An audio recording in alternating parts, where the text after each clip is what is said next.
আসসালামু আলাইকুম। আজকের এই ভিডিওতে আমরা জানব ঐতিহ্যবাহী জামদানি শাড়ির ইতিহাস, বৈশিষ্ট্য, বর্তমান ও ভবিষ্যৎ। বাংলা সংস্কৃতির এক অনন্য নিদর্শন হলো জামদানি শাড়ি। শুধু একটি কাপড় নয়, এটি শিল্প, ঐতিহ্য ও বংশ পরম্পরায় গাঁথা একটি গৌরবময় চিহ্ন। জামদানি শাড়ি বাঙালির সাজ পোশাকের মধ্যে যেমন রুচির পরিচয় বহন করে, তেমনি এর পিছনের ইতিহাস, তৈরি পদ্ধতি, নকশা ও সাম্প্রতিক অবস্থা আমাদের সংস্কৃতির এক শক্তিশালী প্রতিবিম্ব। এই ভিডিওতে আমরা জানব জামদানি শাড়ির উৎস, তার বিবর্তন, নকশা বৈচিত্র্য, সামাজিক গুরুত্ব এবং আজকের দিনে জামদানি শিল্প কোথায় দাঁড়িয়ে আছে। জামদানি শাড়ির উৎপত্তি। জামদানি শব্দটি এসেছে ফার্সি শব্দ জাম অর্থ ফুল ও দানি অর্থ বুনন থেকে, যার অর্থ ফুল বোনা।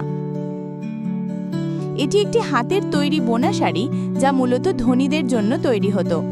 এর সূচনা হয়েছিল প্রাচীন মুসলিম শিল্পের মধ্য দিয়ে, যা খ্রিস্টপূর্ব ৩য় শতক থেকে বাংলার অঞ্চলে প্রচলিত ছিল। বিশ্ববিখ্যাত ঢাকাই মসলিনের উত্তরসূরি বলা হয় জামদানিকে। মুঘল শাসনামলে জামদানির সর্বোচ্চ বিকাশ ঘটে। সম্রাটদের রাজসভা ও অভিজাতদের পোশাকে এই জামদানি ব্যবহার হতো।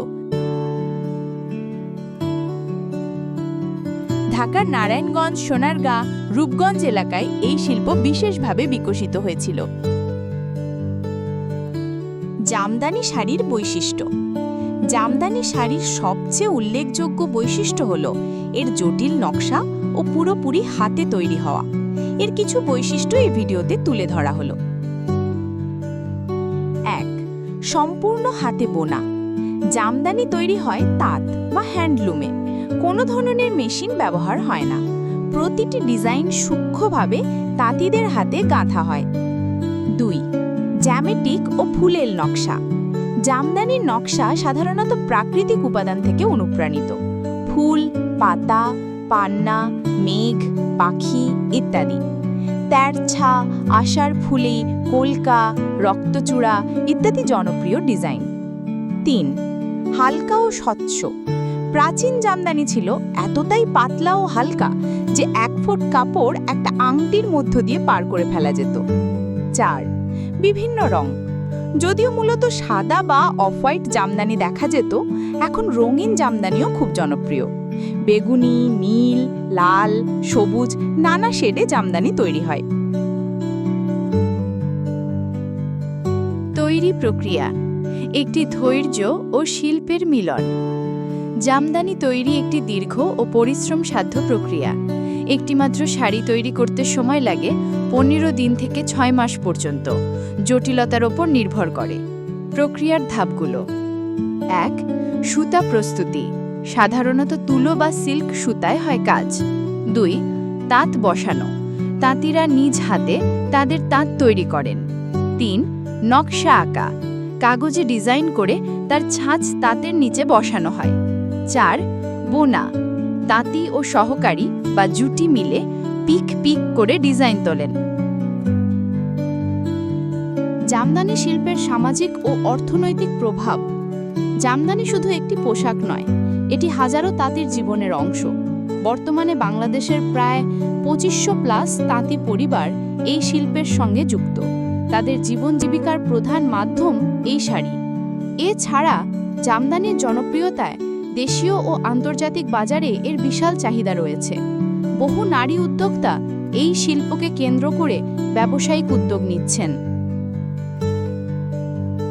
জামদানি ও ভৌগোলিক নির্দেশক। ২০১৬ সালে বাংলাদেশ সরকার ঢাকাই জামদানিকে জিআই বা ভৌগোলিক নির্দেশক তকমা প্রদান করে। এর ফলে জামদানির স্বকীয়তা রক্ষা পেয়েছে এবং আন্তর্জাতিক বাজারে বাংলাদেশের সম্মান আরও বৃদ্ধি পেয়েছে। জামদানি ও মডার্ন ফ্যাশন। আধুনিক যুগে জামদানি শুধু ঐতিহ্য নয়, ফ্যাশনেরও প্রতীক। অনেক ডিজাইনার এখন জামদানিকে নিয়ে এক্সপেরিমেন্ট করছেন। জামদানি কুর্তি, জামদানি ওড়না, জামদানি শাল, জামদানি ফিউশন ড্রেস, এমনকি বিদেশি ডিজাইনাররাও জামদানি ডিজাইন ব্যবহার করছেন বিভিন্ন আন্তর্জাতিক র্যাম্প শোতে। জামদানি সংরক্ষণে চ্যালেঞ্জ ও সম্ভাবনা। চ্যালেঞ্জ: তাঁতির সংখ্যা দিন দিন কমছে। তরুণ প্রজন্ম এই পেশায় আসতে চায় না। কৃত্রিম জামদানির ছড়াছড়ি, প্রিন্টেড বা পাওয়ারলুম। সম্ভাবনা: সরকার ও এনজিওদের সহায়তা, ই-কমার্স বিকাশ, আন্তর্জাতিক প্রদর্শনী ও ফ্যাশন শো। জামদানি নিয়ে কিছু আকর্ষণীয় তথ্য। ব্রিটিশ আমলে জামদানি রপ্তানি করে প্রচুর বৈদেশিক মুদ্রা অর্জন করা হতো। বিশ্বখ্যাত ভিক্টোরিয়া ও অ্যালবার্ট মিউজিয়াম লন্ডনে বাংলাদেশের জামদানি সংরক্ষিত আছে। ইউনেস্কো 2013 সালে জামদানি শিল্পকে অশরীরী সাংস্কৃতিক ঐতিহ্য বা ইনটেঞ্জিবল কালচারাল হেরিটেজ হিসাবে স্বীকৃতি দেয়। উপসংহার: জামদানি শাড়ি আমাদের সংস্কৃতি, ঐতিহ্য, ইতিহাস ও সৃজনশীলতার এক সম্মিলিত প্রতীক।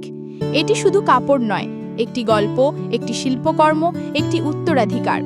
আমরা যদি এই ঐতিহ্যকে বাঁচিয়ে রাখতে পারি, তবে তা হবে আমাদের ভবিষ্যৎ প্রজন্মের জন্য এক অমূল্য উপহার। তাই আসুন জামদানি শাড়িকে শুধু পরিধানের মধ্যেই সীমাবদ্ধ না রেখে এর শিল্পীদের সম্মান করি, তাদের পাশে দাঁড়াই এবং এই প্রাচীন ঐতিহ্যকে গর্বের সাথে বিশ্ব দরবারে তুলে ধরি।